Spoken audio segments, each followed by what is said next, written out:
Welcome back to Foot in Mouth. Hope you're well, having a good start to the week. I know I am. Big win for Arsenal this weekend. My FPL's looking decent for a change. I don't know about you, but yeah, things are looking up, bro. 2 weeks in, and I think we can stop the count because Arsenal are top of the table. But more on that later. For now, comment down below with your match of the weekend. What was your highlight of the weekend? There were lots of them.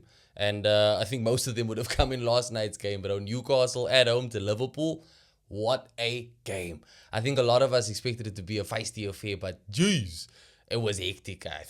Anthony Gordon, bro, you can take the player out of Everton, but you can't take the Everton out of the player because the way he went in on Virgil van Dijk, brother. Yeah, that's hectic. And now he obviously has a straight 3-game match ban, which Newcastle are not going to want to have to deal with, especially when you consider that injuries last night as well. That midfield trio that I've been bigging up every chance I get, it's been a little bit decimated now because Tonali came off injured. So did Joe Linton. So going forward for Newcastle, they must be really happy that the international break is coming up. I know most of us aren't. But yeah, they could do with that break. At least they still got Bruno Guimaraes, though, who had a really good game. But look, from the start, everybody could basically feel the tension in the air. The narrative was there for everybody to know. The Alexander Isak derby, bruh, it was never going to disappoint. And these two teams often do play out some good, entertaining matches. So last night, just a little bit more so. And I'm not going to lie, from the beginning, I obviously predicted Newcastle to win this game, if you saw the predictions episode. But when Newcastle went 1-0 down thanks to Gravenberch, who what a welcome back to the team, bro. You can see how Liverpool missed him. I thought, okay, it's going to be a long night. I still had some faith that Newcastle could at least fight for a win still. You know, it is still St. James Park. They were playing really good football up until that goal. But then when they went down to 10 men after Anthony Gordon's reckless challenge on Van Dijk, I thought, yeah, all hope was lost, bro. All hope was lost. I don't know what Boy was thinking. That was a stupid challenge to make. He absolutely cost his team points last night, I think it's safe to say. And yeah, from then on, I thought, okay, Liverpool are going to come out for the second half and just dominate.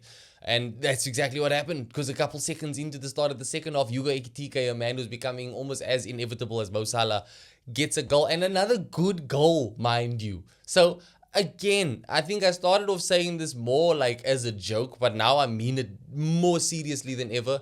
Liverpool, you don't need Alexander Isak.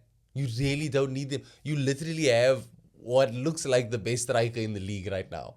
And it's still early days, but the way this guy plays football is scary. And I genuinely, there's no need for Isak. I genuinely don't think you need to rock in.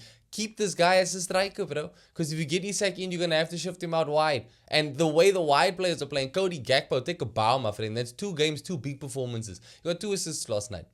And again, why would you want to mess with that formula? You know, I think it's working very well up top. Your issues are at the back.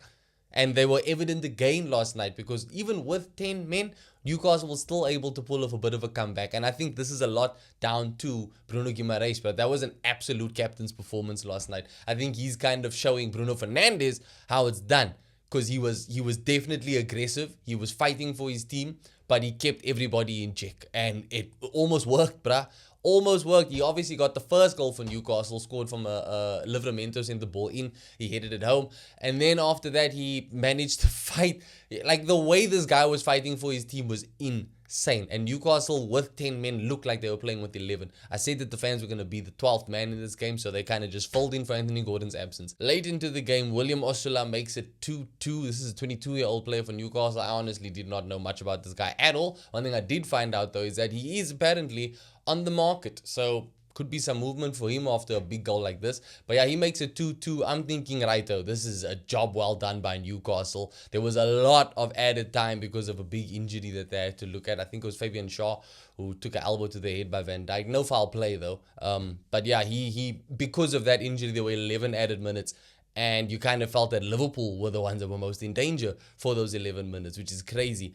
Until new star boy on the block. He was exciting in the preseason and he's exciting now in the Premier League, bro. Rio Ngumoa. I'm fairly sure I've butchered that, but I will learn to pronounce it better, because commentators, I'm sure, will be saying his name a lot more often this season.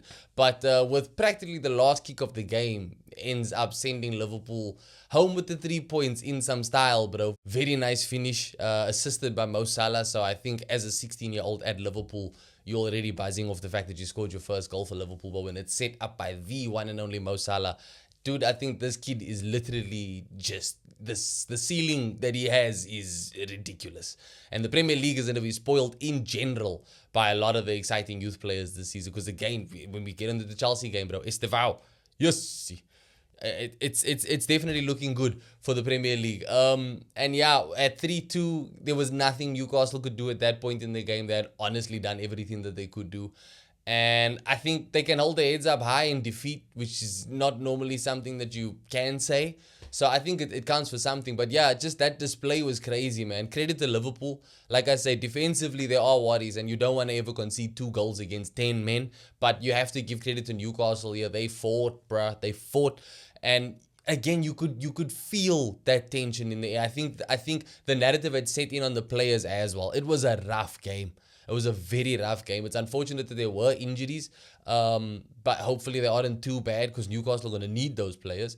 And Anthony Gordon's like 3-match game suspension now. It's going to hurt them as well. But in classic fashion, I feel like this always happens. His first game back from that suspension is going to be versus Arsenal. So, if you're playing FPL, just make sure Gordon's in your team for that weekend because he's probably destined to score. But all in all, that was the game of the week, bro. The game of the week. We had to wait for Monday night for it. It didn't disappoint. Hugo Ekitike was the man of the match. I think rightfully so. Let me know if he was that for you as well, what you thought of the game.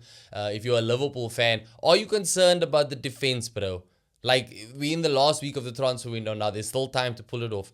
But yeah, I think Konate is looking a little bit dodged, but it's not that he had a terrible game last night. I just think that the referee was quite lenient with him when he was on that yellow. And the referee in general, by the way, and VAR. Last weekend there were disappointments. This weekend there's disappointments. These guys need to pull their socks up, bruv. It's getting quite annoying now. And again, luckily we aren't seeing anybody getting it's not costing anybody big yet. But we need to kind of clamp down early, Mr. Howard Webb. Please, because I can't have another season. I'm stressed enough with the football as is. I don't need to keep stressing about referees. But yeah, it was a really good game last night. Liverpool make it 2 from 2. And yeah, it's up to Newcastle now to kind of it's just damage control now, really. Their pride's been bruised a little bit. But I think they can hold their heads up high. It's not just Newcastle in need of some damage control. Manchester City, boy, I understand that Spurs are their bogey club, regrettably so. Spurs are their bogey club. So I expected that Spurs, I'm saying this, I'm just lying now. In my predictions episode, I thought Man City were going to walk all over Spurs in this one. I thought this game was going to end 5-1 Man City, 4-1 Man City. I literally could not have been more wrong. Because the fact that Spurs ended up getting a comfortable 2-0, let's not kid ourselves. City only really looked good for like 15, 20 minutes of that game. And that is terrible when you are the home side. But yeah, Spurs absolutely deserved it. Thomas Frank, we've seen him do it with like a smaller club at Brentford. We've seen him upset big sides like Manchester City. Now that he's got a better club to work with, you're kind of seeing just how much of a threat Spurs really are, bro. And they have to be taken seriously. It's words that I never liked saying. But yeah, the Spurs side, they are the real deal. They absolutely controlled this game. Palinha, man of the match. What a masterclass. What a signing this dude's looking. And he's obviously just there on loan right now. It's just an obligation I think Spurs have to buy him. But at this point, 2 games in even, why wouldn't you make it? But unless this man has a catastrophic fall off, which I can't see happening because he just seems too good. But yeah, dude, this guy is a player. And Spurs look well prepared to go. I mean, the fact that you got a 2-0 win at the Etihad, even if they are a club that you don't often lose to, I think that makes it 3 wins in the last 5 trips to the Etihad now. They are probably the only club that can say that. So it says something. These players aren't scared of City. Richarlison, bro, is having such a 180 of I think he is someone that does have purple patches, but this doesn't feel like a purple patch. Like, this just feels like he's gotten over some performance hurdle. And this is him now. And all it needed was Thomas Frank, bro. This just goes to show you what a difference a really good manager can make. And yeah, it's a result that I think is good for the league in one sense because it keeps Man City a little bit further away from their comeback to the top of the table. But at the same time, it's just disappointing to see Spurs win. I'm conflicted just because I like Thomas Frank quite a bit. And I think that it was a well-deserved win. I have to give credit to the Spuds. They played the better football on the day. They put away their chances. They made Manchester City look average. And James Trafford, yeah, Donnarumma's coming, my man. I was very much supportive of this guy in goal. I thought he looked very good in the first game for Man City, but after last night, you can kind of see why he may not be number one material just yet. It's a game that Pep Guardiola is going to have to just get over very quickly. They've got some big fixtures coming up still ahead of the international break, of course. But yeah, it's not the end of the world for City. It is definitely a loss that's going to sting, though. The club that is definitely going to do the most damage control this weekend is West Ham. I have no words at this point, really. I think that I was expecting a Chelsea win. Probably most people were expecting a Chelsea win, but 5-1 without Cole Palmer, jeez, that's bad. Cole Palmer got injured in the warm-up, and my FPL definitely didn't need that news, but I was fine. But yeah, I think once that happened, I was like, this is going to be a little bit more tame, and it was the complete opposite. They absolutely destroyed West Ham. I don't see how Graham Potter survives at this club, to be honest, bro. And look, he's not alone in that regard. There are some managers elsewhere that are kind of under pressure. Now, some of them put themselves there. Looking at you, Nuno. It was the worst result that you could have against the London rival at home. Yes. And the fact that they went 1-0 up early, they scored first through Lucas Paqueta. And you know what? Now, Paqueta is obviously been cleared of his charges. At this point, if I'm him, I'm still trying to find a move away from West Ham because he is way too good to have to deal with those types of performances. I think he's a solid player, and I'm not saying West Ham should have won this game, but they shouldn't have lost 5-1, brother. That's inexcusable. I think the fans are literally going to be protesting Graham Potter during this international break unless he manages to get at least...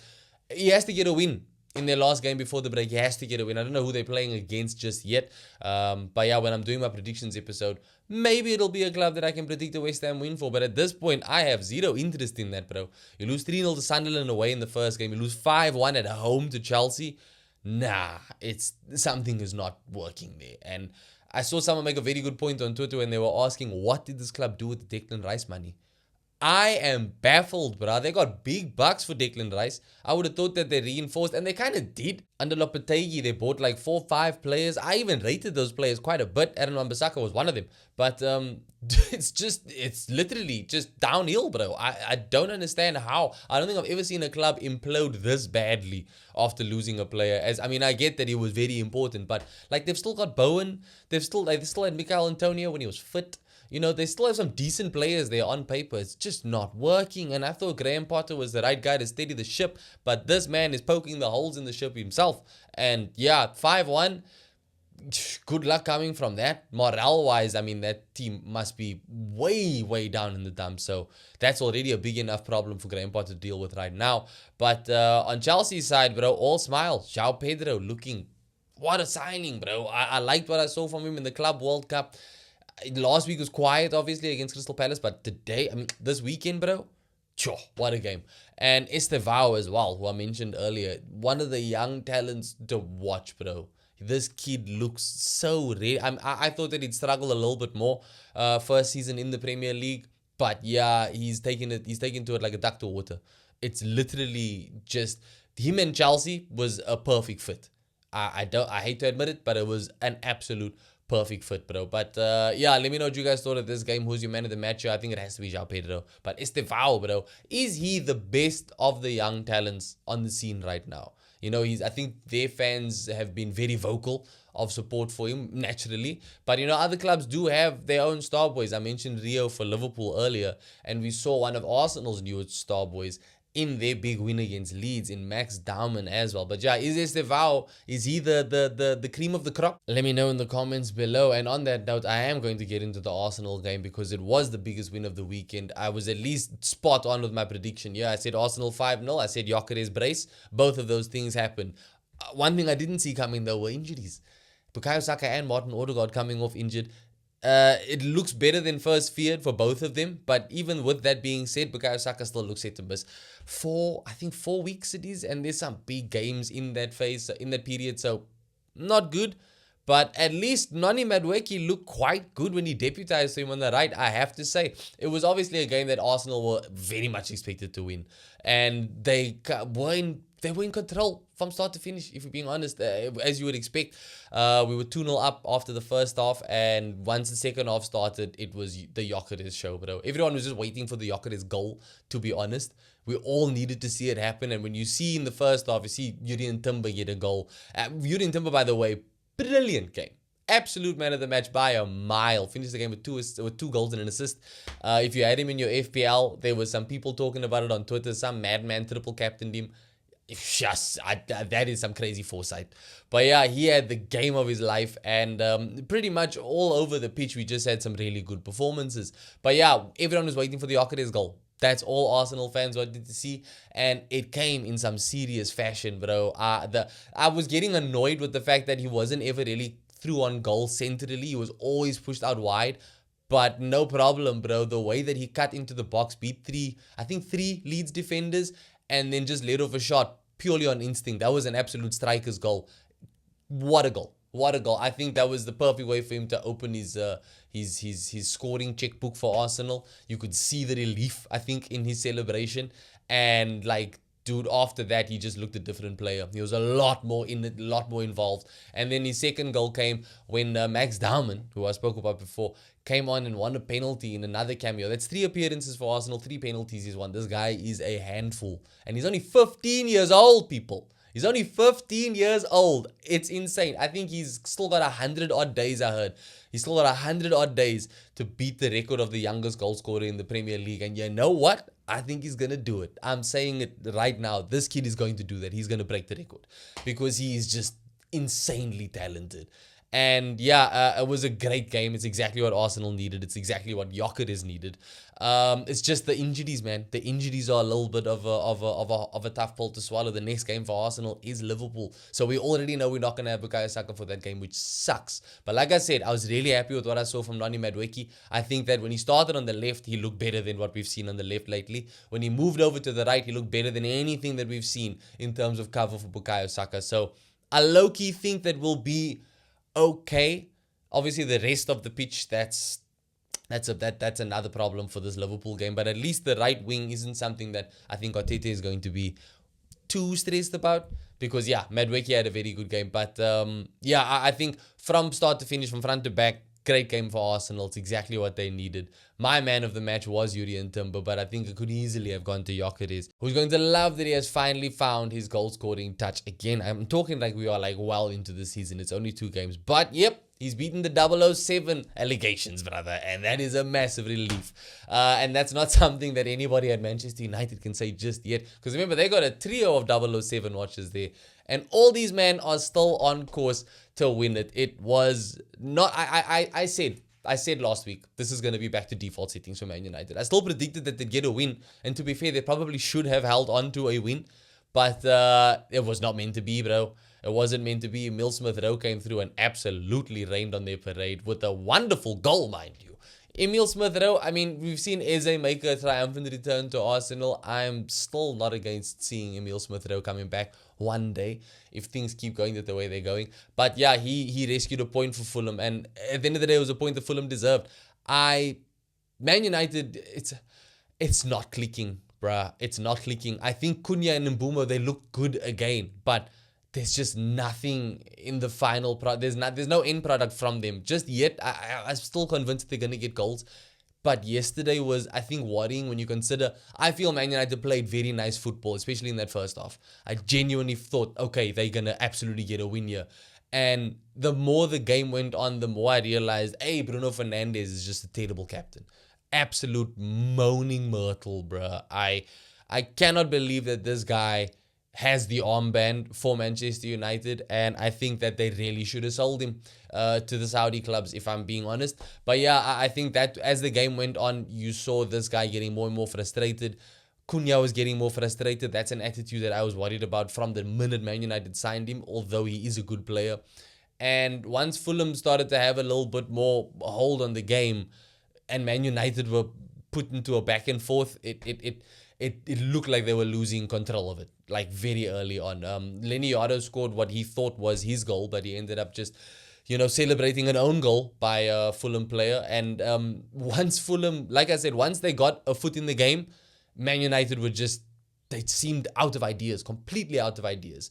Benjamin Sesko came on. He had a lot more time to show and prove, and he looked absolutely lost. He could not get in the game at all. I don't even think that was down to how Fulham were marking him out of the game. He just did not have any service. I like Cunha and Mbumo, but both of these guys are two guys that basically had to do everything themselves at their previous club. So their first instinct is not to look for the other guy. Every time they're on the ball, they are basically thinking about themselves, which is not helping anybody. It definitely didn't help Sesko. And at the end of the day, drop points was deserved for Manchester United. That goalkeeper situation, it looks like it's being sorted this week. It should have been sorted a long time ago. But yeah, Bayanda, bro, he doesn't instill confidence. Every single time Fulham got a corner kick, you felt that they were going to score from it. And a lot of that was down to Bayanda. That guy is just so sketchy. And obviously, I respect him. He's a professional footballer. He's a Turkish international.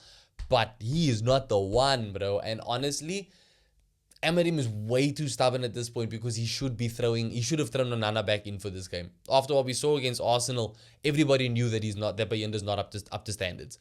And yeah, Andre Onana isn't either, but he at least has a lot more games under his belt for Manchester United. And I think, again, it's another game where I feel that he would have done better. For some reason, I think that he would have done better here. But Man United fans, it's time to panic? Yes? No? Maybe? Let me know in the comments. I know we're only 2 games in, but I cannot lie. I think that this Amorim project is done and dusted. I think it's failed, it's bombed, and I will speak more about this topic at a later stage. But yeah, for now, I think it's done, bro. It has not worked. Let me know what you guys think in the comments, though. Other games of the weekend, we saw Bournemouth beat Wolves 1-0. We saw Brentford beat Aston Villa 1-0. It's a terrible start to the season for Aston Villa. I thought that they'd at least get a win here. They definitely needed one. Burnley beat Sunderland 2-0. I thought that would go the other way around. Nottingham Forest got a draw with Crystal Palace. That was also quite a decent game.